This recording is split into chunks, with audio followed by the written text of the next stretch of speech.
Hey well guys, welcome back to the new vlog side vlog. I hope ये सही हो गए तो कि आज का बहुत गर्मी को आता हद तो ज़्यादा गर्मी है तो गाइस मेरा लगा लास्ट पेपर कल उस तो बाद भी शायद मैं कितने मैसेज वो ਤਾਂ ਛੁੱਟੀਆਂ ਪੈਣੀਆਂ ਗਈ ਹੁਣ ਮੈਸੇਜ ਕਦ ਆਏਗਾ ਉਹ ਤਾਂ ਪਤਾ ਨਹੀਂ ਪਰ ਛੁੱਟੀਆਂ ਨਹੀਂ ਪਈ ਤੇ गाइस गर्मी के कारण गाइस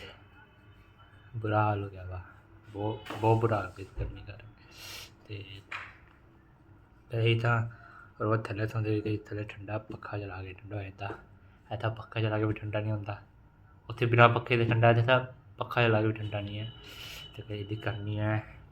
बहुत ज़्यादा गर्मी की गई है तो मैं सॉरी वजह ब्लॉग क्योंकि अपने पुराने घर गए सी जितने 5 साल तो ब्लॉग बनाते थे बाकी गई बस अपना भी चट्टी होना गई अपने सब्सक्राइबर बद गए गई 58 हो गई है तो आई होप भी सानू दा ब्लॉग पसंद आया होना पसंद लाइक कर दियो चैनल ने सब्सक्राइब कर दियो मिलते गए जल्दी next video thank you so much bye guys.